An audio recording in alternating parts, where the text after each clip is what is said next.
It's the 50th anniversary of hip hop, and we still have a lot of discrepancies as far as the origins of hip hop, a lot of claims, who did what, who was the first this, who was the this and that, and such and such. But at the end of the day, we need a definitive story, all right? And that story can only be told by the founders of this culture.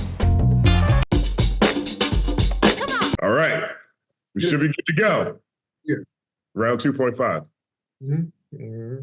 All right, word up, special guest of the day. We have author, producer, documentarian, all around impactful figure, in my opinion, Tariq Nasheed.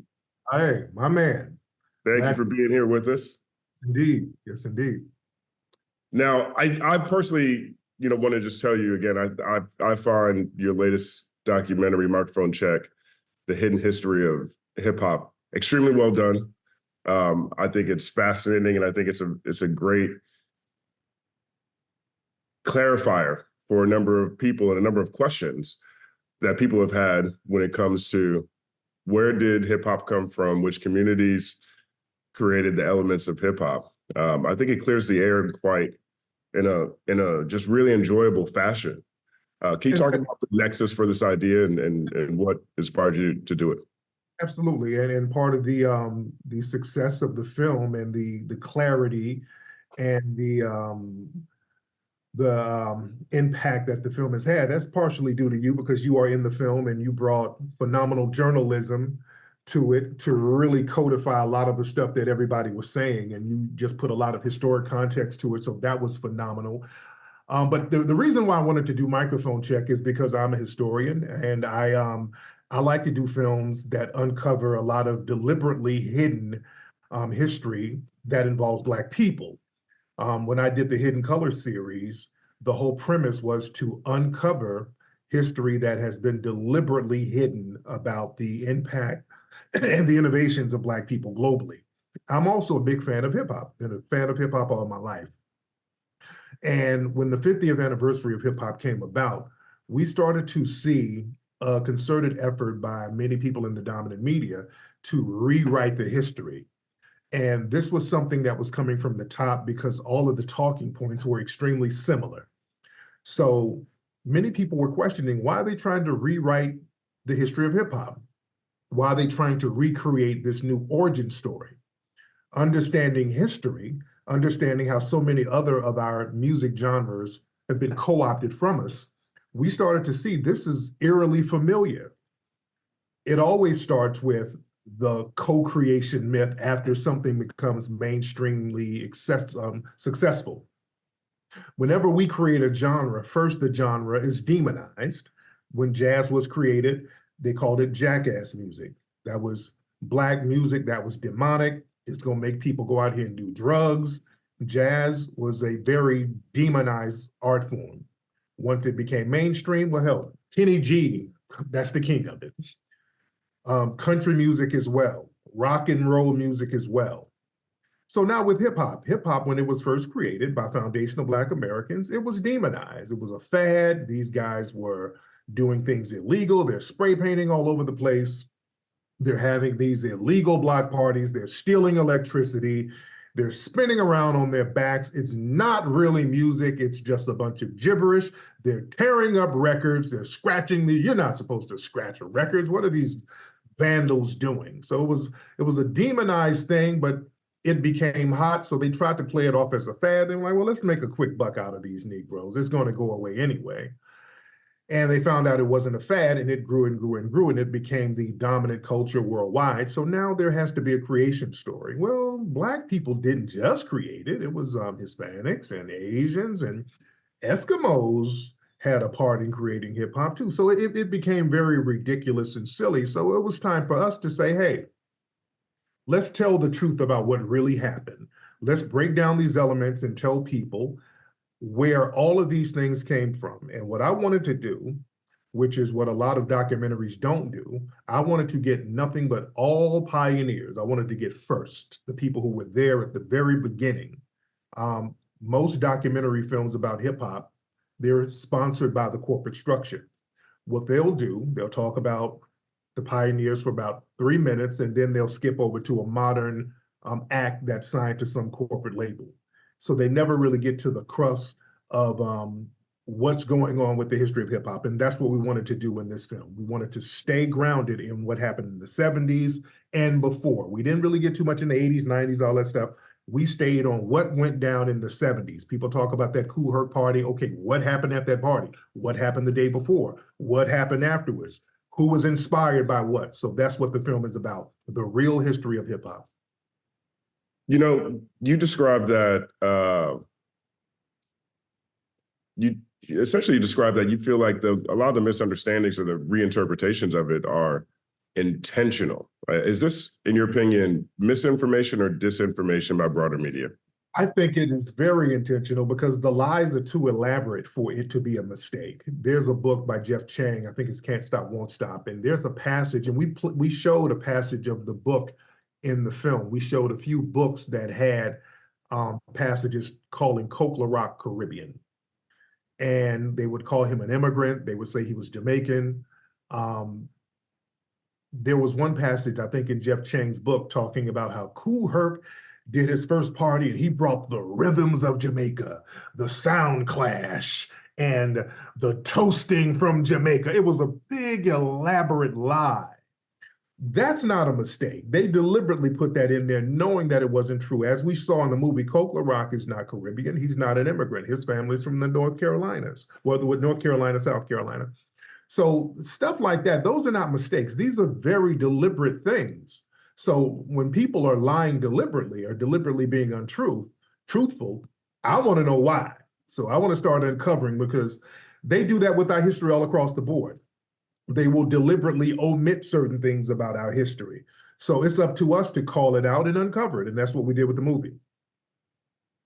There's a part in the movie where I think that is highlighted in a way that I had never considered, to be perfectly honest, and even as a hip hop journalist. There was a famous Source magazine cover, and they had Kool Herc, Africa Bambaataa, and Flash on the cover, and it calls them the founders of hip hop. This film really talks about the impact that cover had in terms of determining who the four founders are of hip hop. Can you talk about that scene? Yeah, Grand Mixer DST, who performed with Herbie Hancock, and I spoke with him during the filming of our movie, Microphone Check. He talked about, he's done interviews talking about how he was at that Source photo shoot and several other pioneers. There was a whole bunch of people there. And they all took pictures. They were all talking about the impact of hip hop and the history of it and the founders of it and the pioneers of it.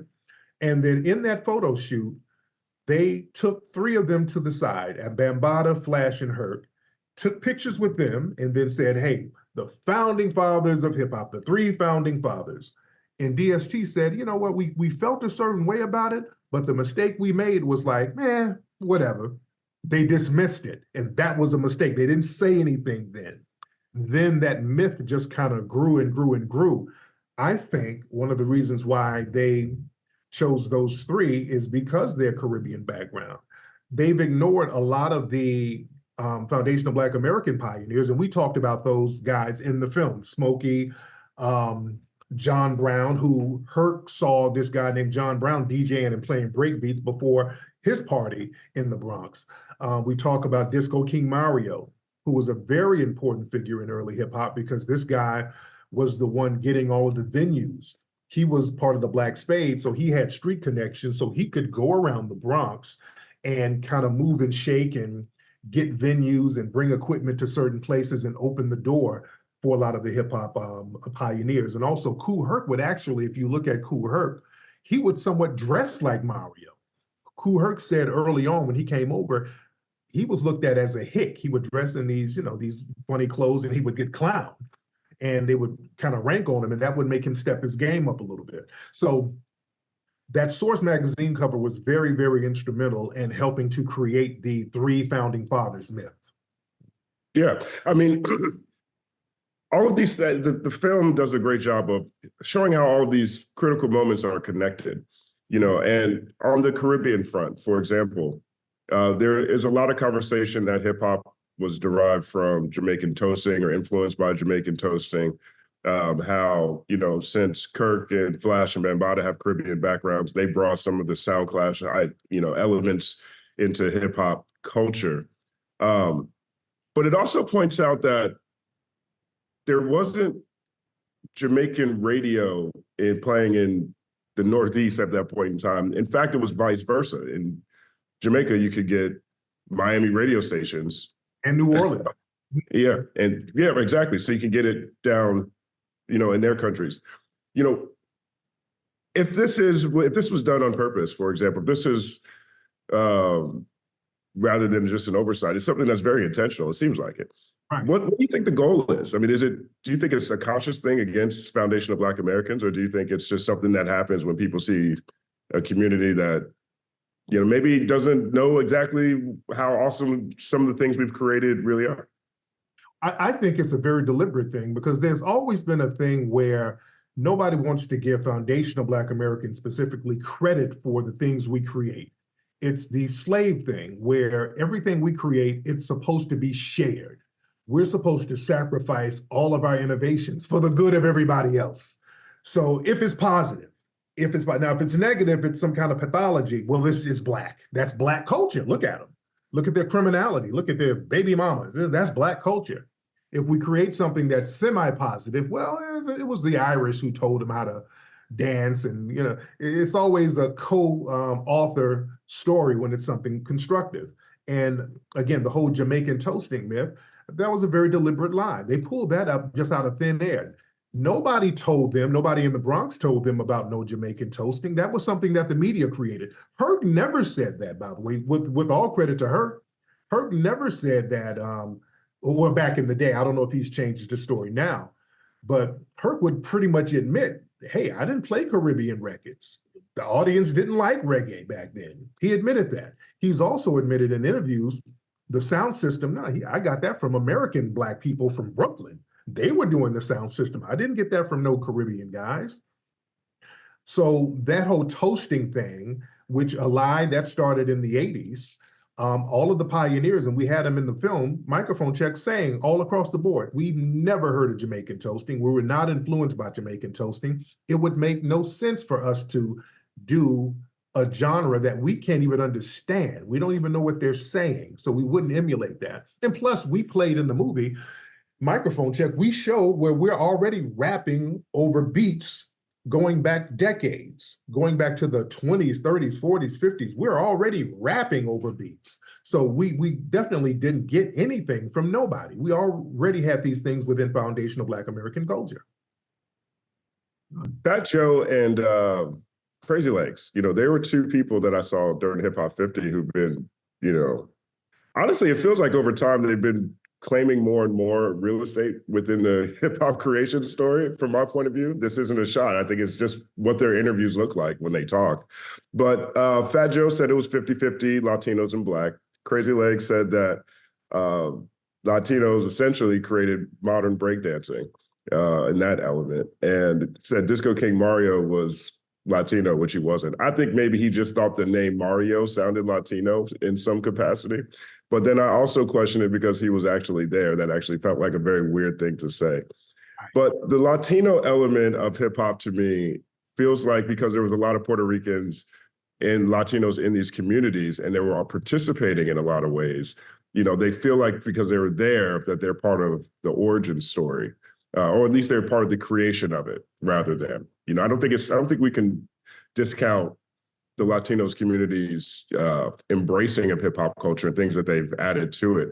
But it's really the creation conversation where it sounds kind of odd to me. And from your documentary, from your research, where do you think that particular side of it comes from? And what's interesting, Crazy Legs, if you look at old interviews from a lot of the Puerto Rican B-boys, they used to all admit that it was Black people. They would all say it back in the day. They would say that it was the Moreno dance. We got it from this Black guy. We got it from that Black guy. They had no problem. This whole recreation myth, this started recently. And this is coming from the top from somewhere, where they're saying, hey, you Latino guys better start claiming this thing. We better start claiming this as us creating it 50-50. That thing where Fat Joe said, yeah, we did it 50-50, and then ran out the room and didn't elaborate. It's like you knock over a table and leave a mess and then won't explain what the hell you made a mess for. When everybody asked him, hey, who are these pioneers you're talking about? they can never really give you an answer. They start talking about, well, Joe Conzo was taking pictures. Joe Conzo was taking pictures in the late 70s. When you start to ask them to elaborate who these early pioneers are, they start changing the subject. There were no Puerto Ricans around during the early 70s when hip hop was being cultivated. That's just a fact. That's why they can't name anybody. They'll start naming Charlie Chase, Whipper Whip, all of these guys who came in the late 70s. They were the first students of hip hop, and that's okay. Even Charlie Chase, and he's kind of changed his tune now. He's only like, we were there from the beginning, but back in a few years ago, Charlie Chase would do interviews saying, hey, I had to use the name Charlie Chase because I couldn't use my real Puerto Rican last name because I would not have been accepted. You understand? And also when I was DJing, the other Puerto Ricans were like, why are you with the blacks like that? He was getting clowned. So they would admit that they would get clowned for being around black people. So that was the real climate. What it is, Justin, this is what I think it is, man. I think, listen, they know that they were not there in the beginning. It's like colonizing. These guys, many of them want to be like the Spanish conquistadors. The Spanish conquistadors came through to Aboriginal environments and said, hey, we're the first to steal what these guys created. We're going to beat the French and the British over here and claim what they created as our own. The Aztecs, the Mayan, that's us. And they feel like if we steal it first, that means we own it first. You understand what I'm saying? I think it's a lot of that going on. We're the first to steal it, therefore we own it because we stole it before everybody else. So we get to claim this that we stole. They know that they were not there in the very beginning and they were students of hip hop. But instead of saying, hey, we learned from those black people in America, they have to put out this lie that they co-created it, knowing that that's not the truth. And then they keep moving the envelope. They say, well, we were there in the Bronx. We never said you weren't there. Of course you were there in the Bronx. I'm out here in Los Angeles. I had, living out here when I was younger, I had Mexican neighbors who played mariachi music all the time. I don't get to claim mariachi music or a pioneer of it just because I was there listening to it in my apartment complex. That's what they're trying to do with hip hop, is because they heard a DJ while they were in their window listening at what was going on in the park. They're saying, well, I was there, so I'm a creator of it. No, you just heard some music at a park. You were a student of hip hop, and that's okay. I don't know. It's just the way you describe it that always gets, I get a kick out of. Because, I mean, I don't think any of these things can really debate it. If you really go look at the music, where are the Latin samples? You know, where are the DJ? Like, what Latin music is in a primary breakbeat? You know, like there's just very obvious things if you really think about it. But I also thought it was funny this week when you shared an image of, I guess Fat Joe blocked you on Twitter. Yeah. He started, after Microphone Check came out, he just went on a blocking spree. He just started blocking everybody. He blocked me. I've never corresponded with Fat Joe. And more power to Fat Joe. I don't have a problem with Fat Joe, but if you say something historically inaccurate, it has to be called out. And this whole thing, well, I'm from the Bronx. Ain't nobody tell us nothing because we from the Bronx. That's not going to work either. That's this whole thing where they try to act like the Bronx is some kind of foreign island that's not connected with any other culture. It's an island within itself. No, hip hop was created by people in the Bronx. It didn't just ooze out of the sewer. It didn't fall off of a tenement building. It was created by people who have a history, who have a culture, who have a lineage, and that was foundational Black Americans. The other aspect of the breakdancing element I think is highlighted really well is you show different video footage of people dancing in the 20s and 1800s getting on the floor, which has been one of Crazy Legs' points. One of his points was that, you know, the Latino community, Puerto Rican community were the ones to bring that into the B-boy element, the breakdancing element. But you point out, you know, just all the different styles of dancing that even if you know nothing about this topic, you could look at these videos and say, yo, it looks like the same thing. It's the exact same thing. We were always hitting the floor. We would always have dancers who would do some kind of formal dance or a tap dance, and then they would freestyle at the breakdown of the song and hit the floor and do some very acrobatic moves. We've always done that as Foundational Black Americans. Going into the 60s, we did it. There were several variety shows on television where you had the Little Step Brothers, you had Little Buck, you had Peg Leg Bates. These guys were tap dancers, the Hines, they would always break down and hit the floor. In fact, Sasa, Trixie, these are the people that they were watching in the 60s when they were growing up. Sasa told me that he was in a dance contest hosted by Peg Leg Bates. So there was direct connections with those tap dancers from the 60s and their influence on those early B-boys. Plus, we had a weekly television show came on every Saturday, Soul Train, where cats would break down, hit the floor, get back up, and create all of these innovative boogaloo dances. So we've always had that in our culture. So we didn't get that from Puerto Rican culture because they have nothing like that in their history. Where would they learn something like that if it were not for us?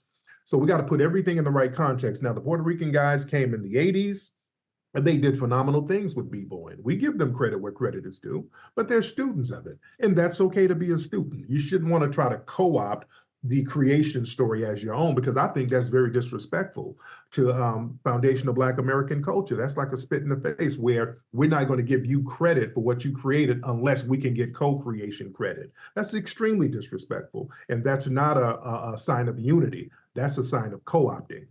Mm.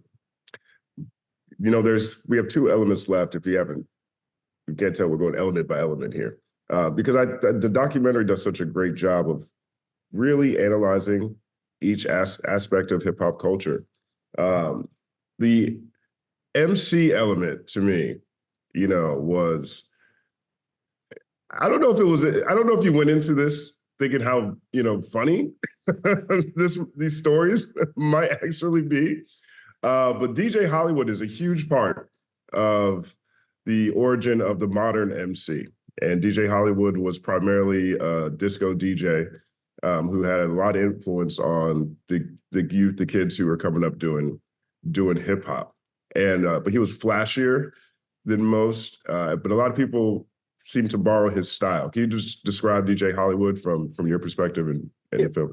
Yeah, and in the movie, we had a section talking about the distinction from the disco DJs and the hip hop DJs, because you had disco DJs who actually rapped, but a lot of the purists don't consider them hip hop because they didn't involve the whole totality of it. The whole totality meaning that you would have b-boys, you would have, you know, graffiti on the flyers, you would have some of the gangs and some of the 5%ers doing security, just the whole totality of it. You're playing breaks all night. Whereas the Hollywoods, they would play a lot of disco and R&B records and kind of rap over certain parts of the R&B records. They wouldn't really mix them back and forth, but they would rap like radio DJs would, because that was a hot thing at the time. Radio DJs would say little slick stuff over records on the air. Hollywood rap bars over disco and R&B records. And he made a lot of money. He was the top guy in New York at the time. A lot of people aspired to be like Hollywood.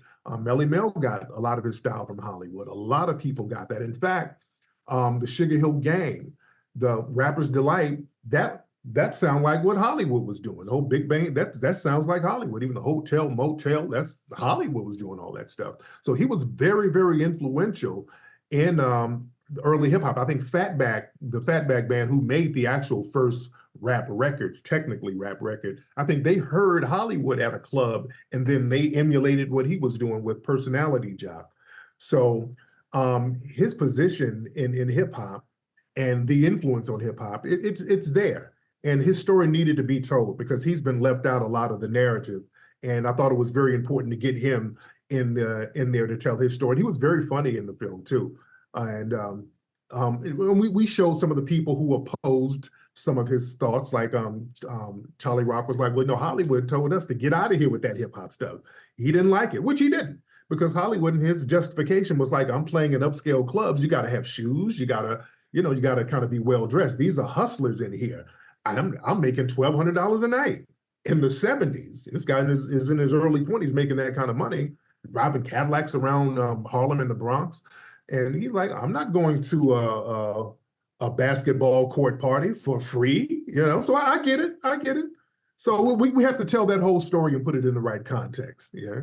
Yeah, I mean, Hollywood caught a lot more flack than I think most people realize. If even people who had heard of DJ Hollywood, you know, I'm not sure if the dynamic between him and hip hop has been that clear in, you know, just broader hip hop understanding.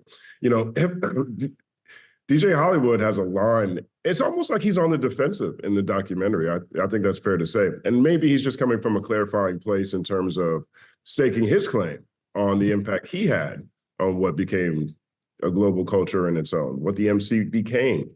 You know, he has a line in there where he says, the truth, he says, I have this written down, let me get this right. The truth is the light and I am the truth. Yes, yes. Seems like he's fighting for his legacy. Yeah, he wants the recognition because a lot of the purists, you know, he's been dismissed. And I would say justifiably so to a certain degree, because again, those guys, the Melly Mel's and the Cazes and those guys, I've heard some stories about, you know, them trying to get in those clubs that Hollywood was in, and they were adamant about not letting them in. There was one story I heard that one of the bouncers pulled a gun on some of Melly Mel and those guys, like, hey, y'all better get away from here. It was like really that bad. Like, we don't want y'all nowhere near here. Because again, Hollywood was rapping and rhyming on the mic, but he was just playing to a non-hip hop crowd. So that was the thing. So that's where the mix-up comes in. Now, later on, Hollywood would play to the hip hop crowd. So when hip hop became very popular later on, you could hear mixtapes of Hollywood and Grandmaster Flash and all of these people kind of playing at the same venues a little later.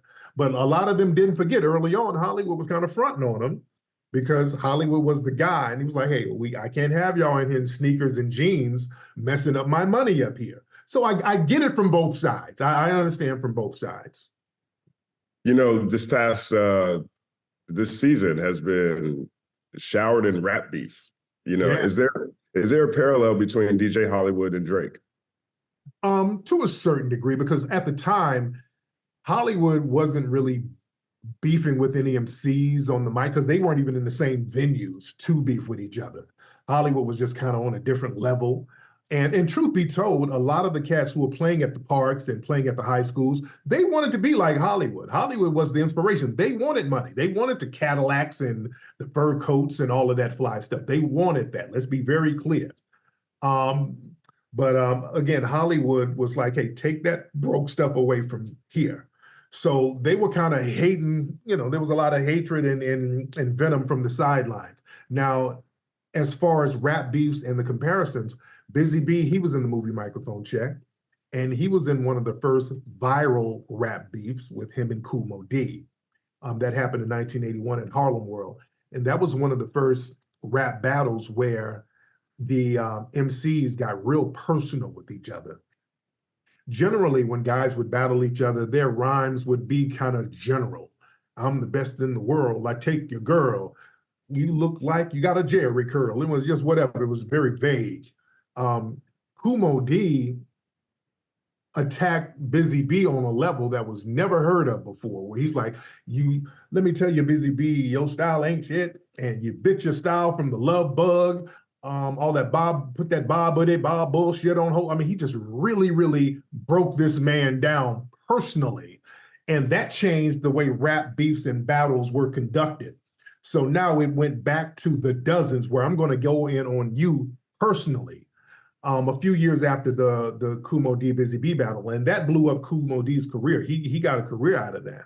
Kool Moe Dee would have later rap battles with LL Cool J, Ice-T, and other people. And Kool Moe Dee is a phenomenal lyricist. But even in the early 80s, you had the Roxanne Wars, where you had a group out of Brooklyn called UTFO. They made a vague record about a girl they're trying to get called Roxanne, who dissed them, and then a sister out of Queens, Roxanne Shante, did Roxanne's Revenge. So the whole battling on wax, that became popular early 80s, mid 80s. And that kind of created a whole new genre, the rap beef on wax thing. So we've always had that kind of history of it. And it's a good thing because it's on wax, but go ahead. Yeah, I mean, the film also points out how in Black culture, you know, we have a history of playing the dozens, your mama jokes. And part of it is preparation to go into the world and having to face white supremacy. Yeah, that was the reason why we created the dozens, because we had to learn how to psychologically absorb insults by dealing with the dominant society who's constantly denigrating us, telling us we can't eat here, we can't drink there, we can't go to school here. Black people were always subjugated or subjected to just a string of insults, especially children. So we had to learn how to absorb that. So we played this ritualistic insult game, and the unwritten rules was, we're going to keep going back and forth with insults, and you're supposed to keep your cool. If you break your cool and you get upset, that means you lost the game. Now, if you do that in the dominant society, you go out here, if somebody's insulting you and you lose your cool, that could end your life. So you got to learn how to be cool about things. You better learn how to absorb an insult and kind of fight back with words. So that was the thing. So we learned how to really get our verbal game up, to snap on each other and be creative with the insults and then make the insults rhyme. H. Rap Brown talked about that in his book, and we mentioned the book in the movie, where they would do these rhymes and they would insult each other. If you look at TV shows in the 70s, they would do the ritualistic insults in dozens while they would rhyme. You look at episodes of Good Times, they would, Thelma and JJ would insult each other. Sometimes they would rhyme. Sanford and Son, Esther and Fred Sanford would just go at it with the insults. The Jeffersons, they had some episodes where George Jefferson was doing the dozens on Tom and Helen Willis and clowning them. So, you know, that's been a part of our culture, playing the dozens and rhyming with it. And understand, in the beginning of hip hop, late 60s, early 70s, we had Muhammad Ali doing the dozens and rhyming, and Dolomite doing the dozens, rhyming. So that has always been a part of our culture, and it seeped into hip hop. Yeah. I mean, and then the film also points out Here Comes the Judge by Piggy Martin. But then it references another track that I don't think is truly in the lexicon. And it's a track where two artists are sharing bars. Yeah, that's Pigmeat Markham and another gentleman. I don't know what the gentleman's name is, but the record came out in '69, and it's called Who Got the Number? And that record is really overlooked. And these guys are rhyming and trading bars over a funk beat. And it sounds like modern rap as we know it now. I mean, these guys are really, really flowing over this record. And a lot of these records are not really talked about. We were rhyming on records already, and this has been very well documented, very well proven. So the whole Jamaican toasting thing is ridiculous when we had people rapping bars in the 1960s. Now, my favorite part of the film dives into graffiti. Oh, yeah. And graffiti, you know, people have been writing on walls forever, but modern graffiti, as we know it within a hip hop context, this particular style of it, is traced back to a guy named Cornbread from Philadelphia. And Cornbread was in a juvenile facility, and he would just write cornbread all over the walls everywhere. And tell the story from there. Tell this story. This is so hilarious to me. Cornbread, he would be in this juvenile facility writing cornbread. They thought something was wrong with him, but no, he's just expressing himself artistically. And he said, when I get out of here, I'm gonna just bomb the whole city. And that's what he did. So he used the entire city of Philadelphia as his canvas. And nothing had been done like that before. And plus his name was unique. So you got cornbread written all over the city. So everybody's talking about it. What is cornbread? Who is cornbread? So it became an artistic movement. So that inspired other people. They saw the notoriety he was getting from writing cornbread all over the place. So other people started doing the same thing. They started writing their name, and then graffiti crews started popping up. They started getting a lot of media attention. Then there was a rumor that Cornbread had gotten shot and killed. So he's like, well, I got to get my name back out here. So they were just kind of doing graffiti in all of these weird places to get their names up.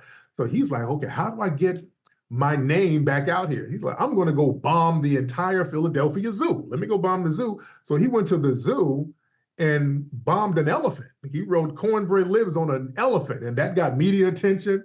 So these guys were doing outrageous stuff, and it got media attention. And then that started to seep over into New York, into the Taki 183s, and these guys started doing the same thing. And they started doing articles on those guys, and then it just blew up in New York. Yeah, Top Cat was the connective tissue between Cornbread and New York City graffiti history. But my man bombed an elephant. You know, I mean, And Cornbread is in the documentary, and he says one of the most profound things in the entire film to me. It's actually one of the most profound things that I've heard this year. He said what he was doing had a psychological effect on the kids. Mm-hmm. And I just kind of feel like that is Black culture as a whole, not even just hip hop. In general, you know, our population, our foundation of Black Americans, you know, our creations reverberate and resonate way before it becomes part of the commodified culture industry.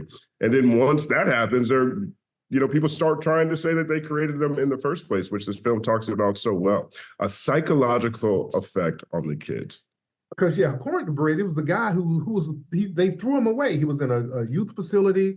You don't have a way to express yourself. You make these children somewhat invisible. So he said, no, I'm not invisible. I'm going to make my name out here. I'm going to let people know who I am. I'm somebody. I'm going to do this artistic, creative thing to let the world know who I am. I am here. I'm a person. I'm a human being. I'm alive. This is who I am. So he created a movement. And a lot of other kids who were deprived, who didn't have anything, they saw that this person was being recognized, which is what a lot of children want. They just want recognition. And they saw, hey, this guy can get recognition. Let me show my creativity. Let me show my artistic side and do the same thing. And it created a movement, and a movement that reverberates to this day. How familiar were you with that story prior to creating this film? A lot of it, I think I knew a little bit about the elephant thing, but some of the other stuff I didn't know about. But it was a learning experience for me, just learning so much stuff from some of these pioneers. And people love the Cornbread part, just the way he told the story, and just the fact that this guy is the first modern graffiti artist, and he's still alive. And graffiti is like all over the place. It's in art museums. It's all over the place now. And the guy who created that movement is still with us. Yeah.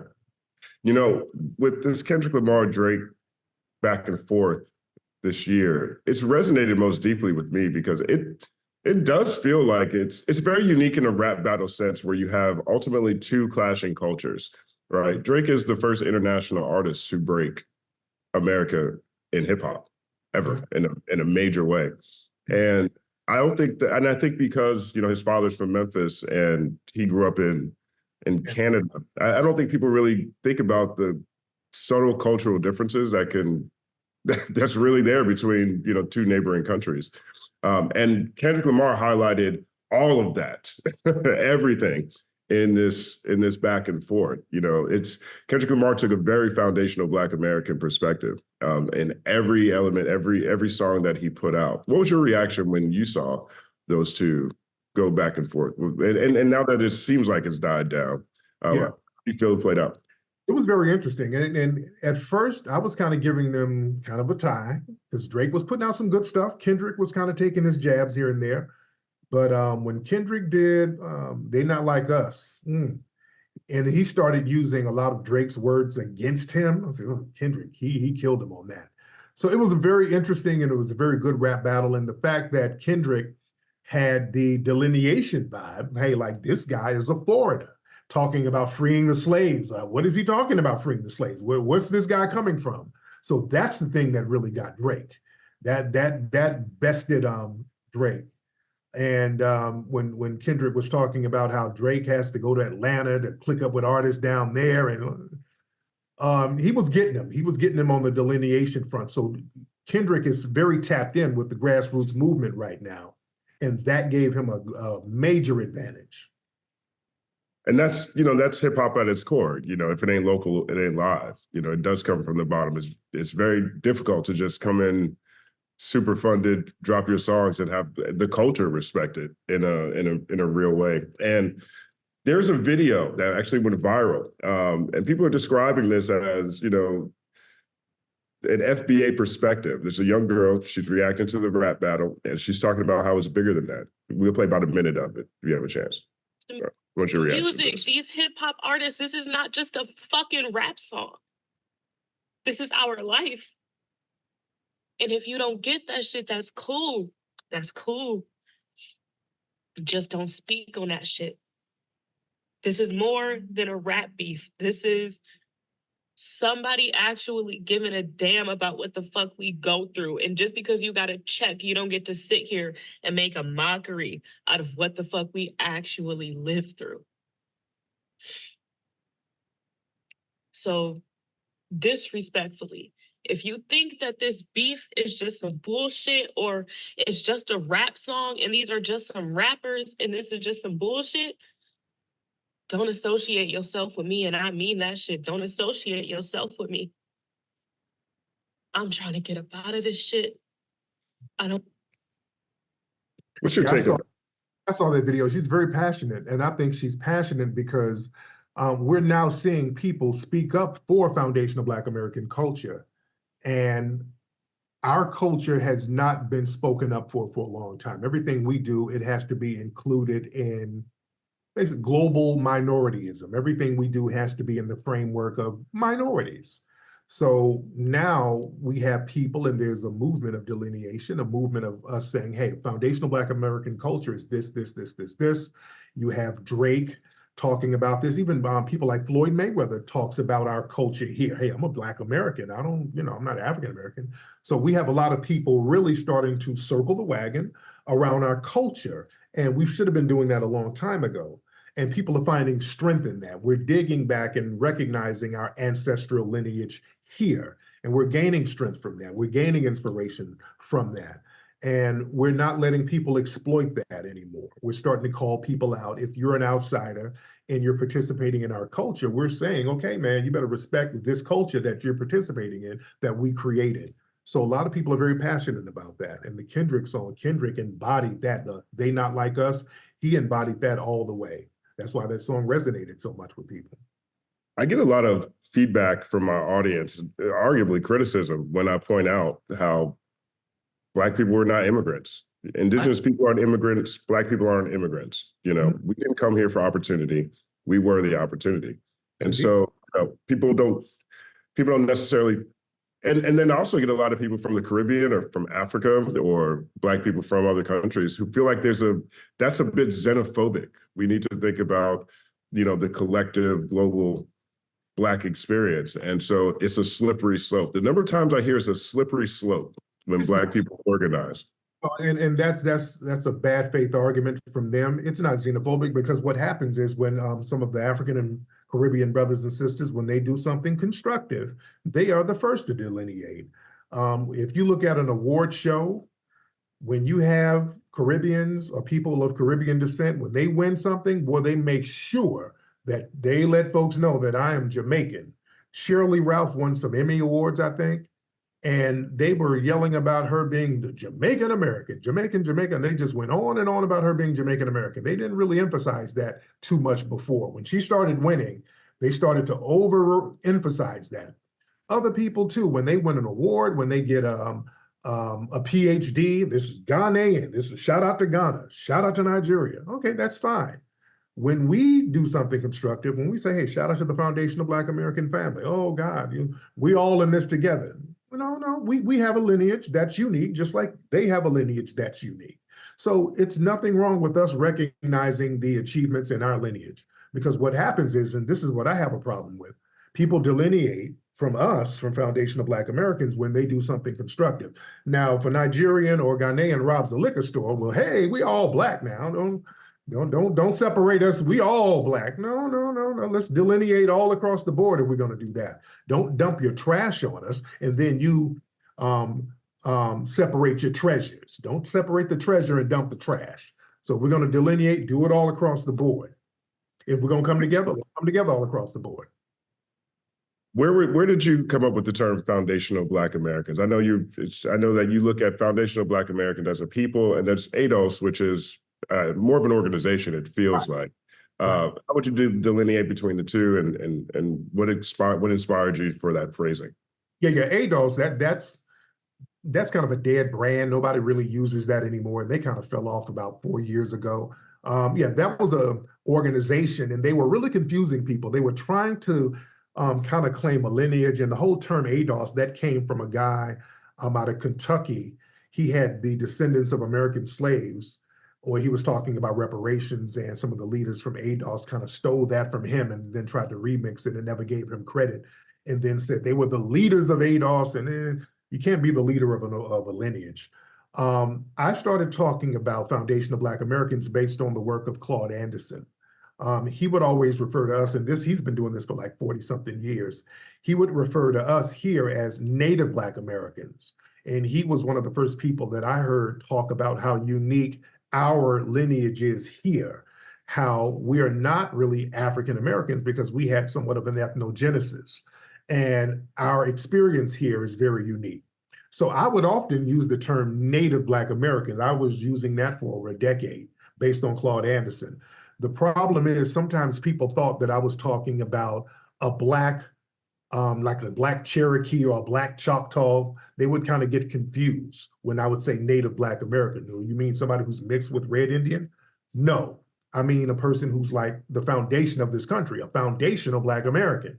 So throwing the word foundational in there really codified the term so that it couldn't be remixed. So it just kind of took off because it made sense and it was a logical term. We are literally the foundation of this country. There would not be a United States unless we were us being the foundation, building this thing from scratch. Nobody built this country from scratch except foundational Black Americans. The white supremacists didn't even do it. When they tried to build a nation or a community here on their own, they failed. They failed in San Miguel del Guadapi down in North Carolina. They failed in Roanoke. They failed in the Virginia colonies until we got introduced. They failed in St. Augustine until Black people were introduced to these colonies. That's the only time they started to succeed in North America, and this is fact. You know, there's a lot of people who believe that you're a divisive voice when it comes to broader unity. How do you react to that? They always think that we're divisive when we're calling out people who try to undermine us. And we got to be very real. There are a lot of people who are non-FBA who were allowed to come in our circles to try to undermine us. And we saw this with the reparations movement. We noticed whenever we talked about reparations and foundational Black Americans getting the justice claim served, we would have these random people pop up trying to act as spokespersons saying, hey, we shouldn't get no reparation. We need to leave these white people alone. We don't need no money. And then we start questioning each other. Who is this person? Where do these people come from? Whose man is this? And we noticed nobody knew who these people were. Then we started asking questions and doing research on them. We started to notice a lot of these people are foreigners. And we said, hey, wait a minute, how is this person who's a foreigner, who's not even qualified to get reparations, talking as our spokespersons? I remember years ago, they had a reparations hearing where they had Candace Owens and a guy named Coleman Hughes. Candace Owens, she identifies as Caribbean because that's where her family comes from, the Virgin Islands. Coleman Hughes. Well, the Virgin Islands are U.S. territory though, right? But culturally, because they were colonized by a lot of people. So culturally, you know, there's something else. They're Caribbean culturally. But, and even Puerto Rico, that's a U.S. territory now, but culturally it's something else. And this Coleman Cruz guy was talking about how we don't need reparations because they're not qualified, even though the Puerto Rico is the U.S. territory. During slavery, it was not a U.S. territory. So they're not qualified to get reparations. We're trying to get reparations from the U.S. government who had us enslaved and we couldn't get out of slavery because of the U.S. government.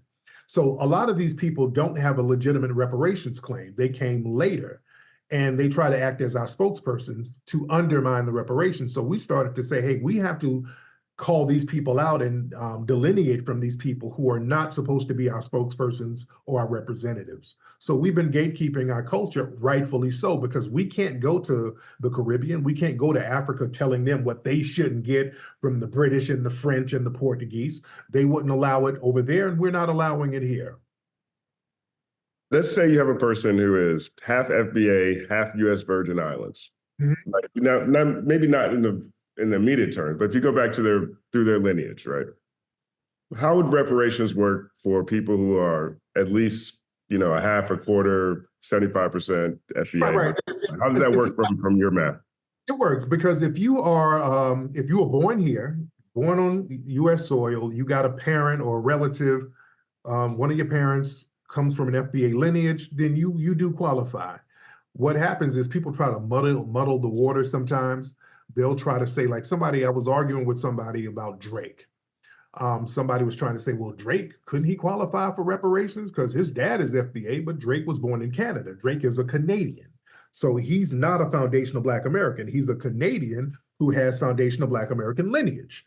Just like a person, if they were Irish and they moved to Canada and they had a kid with a Canadian, that kid is not Irish. The kid has Irish ancestry, but the kid is Canadian. So same thing. There's some people who have foundational Black American lineage, but if you're born in another country, you're not a foundational Black American. So we got to just understand how nationality and ethnicity works. This is an election year, and I don't think people realize how inherently conservative foundational Black Americans are. We like Bibles, dollars, and guns. You know what I mean? And even if it's not Bibles, we are very spiritual people. We love Islam so much, we created 2 versions of our own.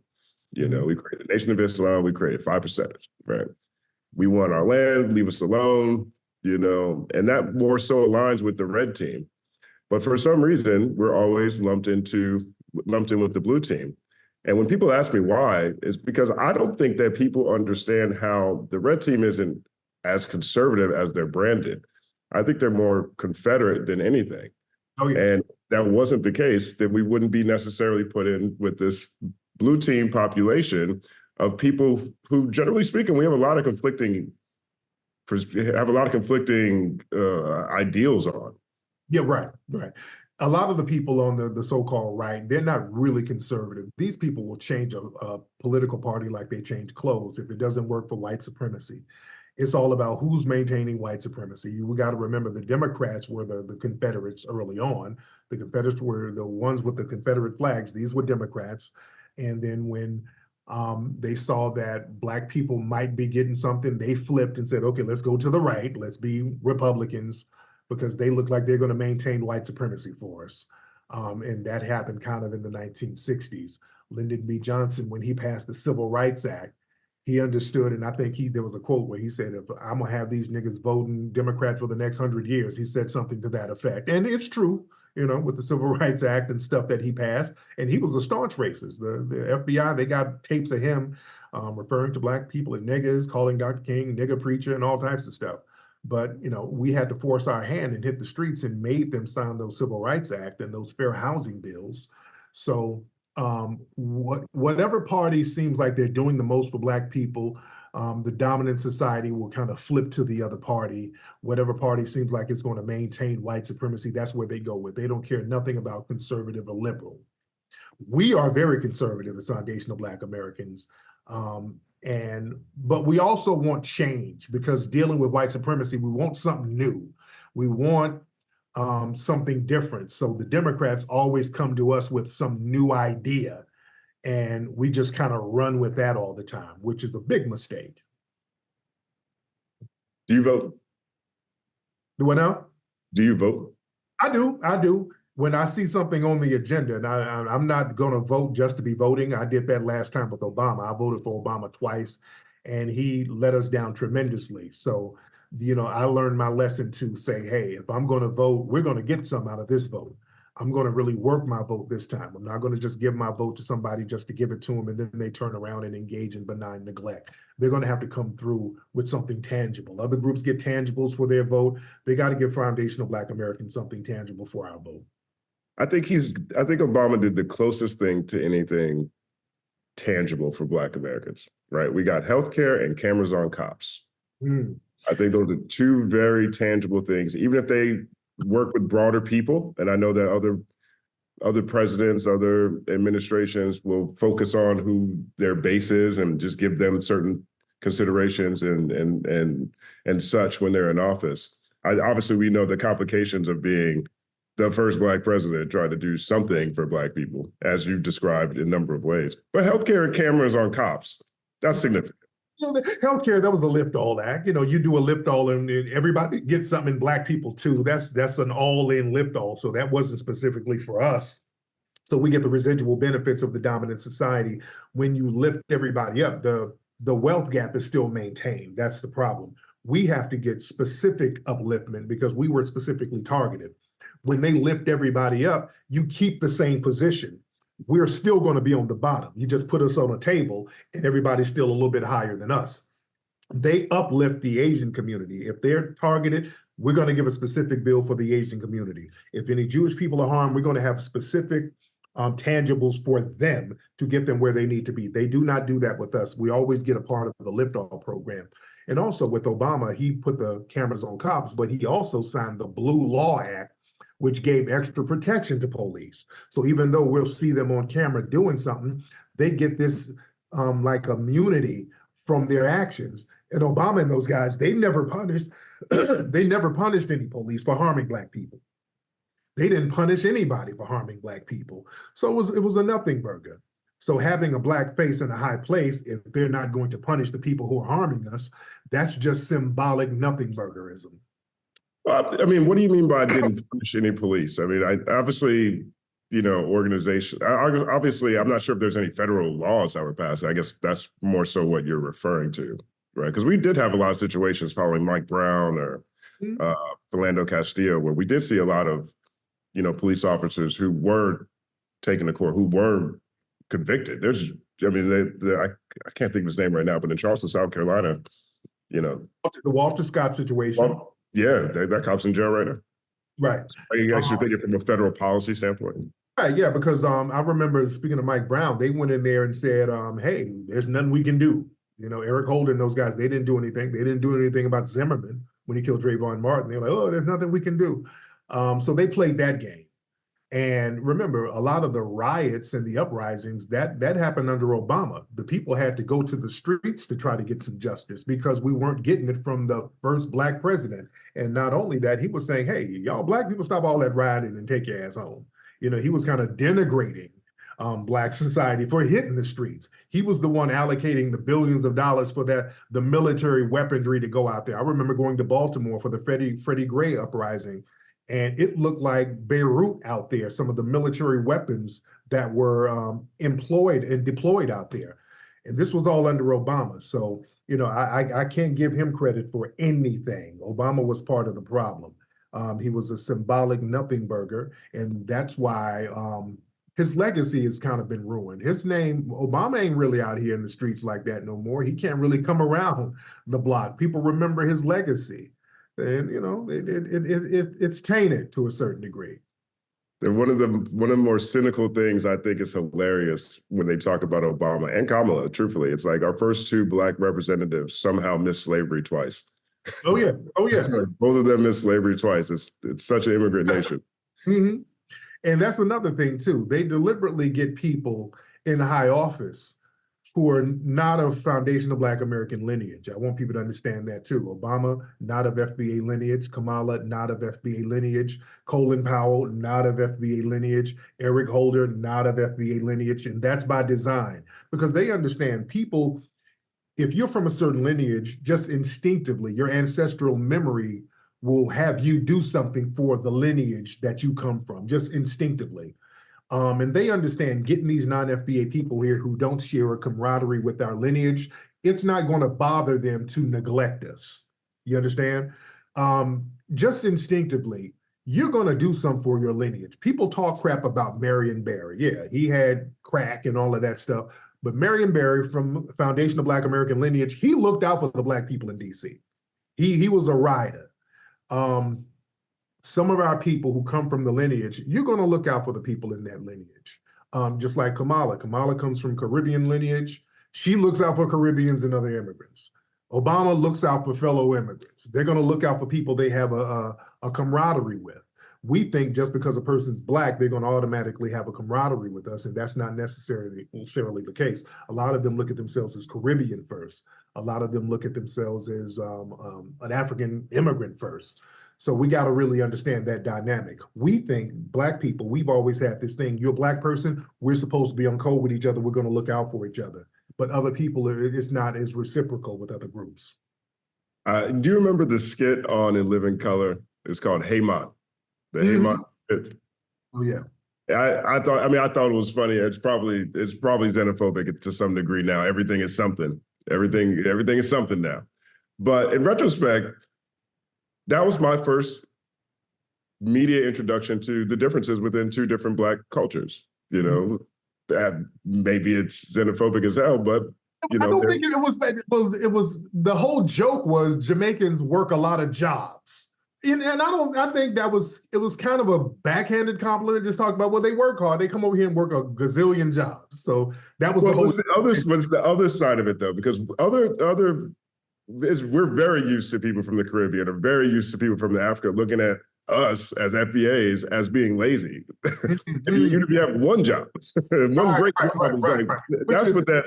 So it was kind of both of them. It was the first example of seeing, because the daughter would come back with a boyfriend who's a doctor. He has one job, and then the parents were like, "One job," you know, like, but he's a doctor. And also that lazy thing that comes from African and Caribbean, that's a projection.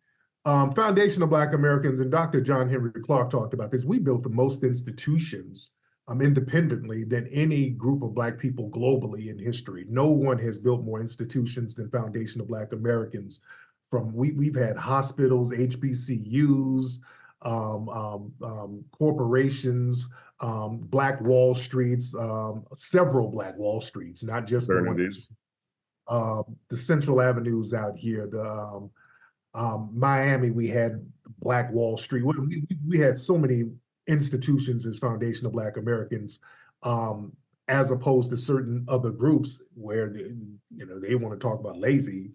They don't, in many of these nations, they don't really have half the stuff that we created, and they're higher in number. So I think that's a projection that comes from a lot of people who are over in these lands where, many of them failed over there, and those lands are failing, and they have not done anything about the white supremacy problem. Whereas we understand white supremacy and we challenge it, and we know what the problem is, and we can identify the problem. We can kind of move around that problem to a certain degree. What they do, I think a lot of immigrants, they'll come over and go find a hood rat or some dusty cat in a housing project and then compare themselves to that. So they'll find the lowest common denominator and then try to say, okay, look at how well I'm doing than that person. But we don't go over there and find people laying in the streets and saying, hey, look at how well we're doing over that person. We don't play that game. So that's something that a lot of people from other places do to kind of cope with failure in the places they came from. That's a projection. But not all of them are like that. We do have riders from the diaspora, and we rock with them. We got brothers and sisters who come over and they want to be reinforcement to be on a Black empowerment tip, and those are the ones we rock with. Mm. So I guess maybe you're 3 weeks out now from the release of Hip Hop's Hidden History.